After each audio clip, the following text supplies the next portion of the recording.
Comme un pauvre, Jésus se remet entre les mains du Père qui, lui, saura le délivrer de ses ennemis et répondre à ceux qui le persécutent.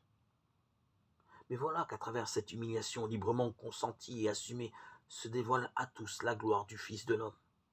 Le Christ reçoit en effet à 6 reprises le titre de roi avant d'être salué du titre plus solennel encore de Fils de Dieu.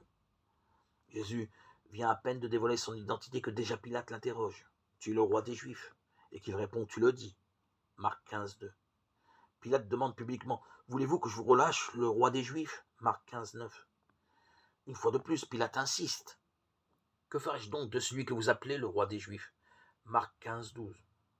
Et immédiatement, la condamnation à mort se soude à cette proclamation du titre messianique. N'est-ce pas ce qu'ont annoncé les prophéties de Jésus, Marc 8, 31, après les Juifs? Voilà les Romains qui saluent le roi des Juifs en parodiant intronisation et allégeance. Et ils se mirent à le saluer. « Salut, roi des Juifs » Marc 15, 18. Ainsi, d'une manière paradoxale, en objet de dérision, le roi envoyé par Dieu pour sauver Israël et tous les païens eux-mêmes est manifesté aux yeux de tous. Cloué à la croix, le titre royal du Christ est dévoilé à Israël sous la forme et les apparences précises où il avait été prophétisé et annoncé par Dieu.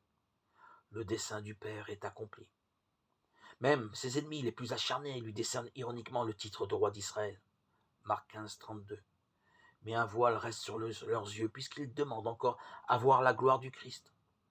Finalement, au moment où le Christ expire en serviteur souffrant, le soldat païen, voyant qu'il avait ainsi expiré, Marc 15, 39, reconnaît qu'il est fils de Dieu.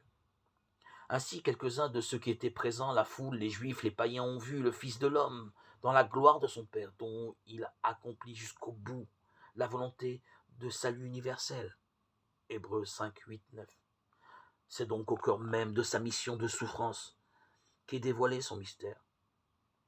Et pour souligner que nous sommes devant une grande révélation apocalyptique, Marc décrit l'obscurcissement du ciel, le cri de Jésus, le voile du temple déchiré, voile qui interdisait aux hommes l'accès de la réalité céleste représentée par le Saint des Saints, Marc 15, 38, 39, Matthieu 27, 51, 54.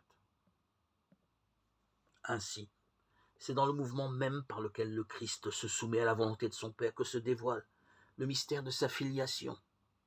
C'est au cœur de son mystère de serviteur souffrant, acceptant librement sa mort, que se découvre la présence du Père.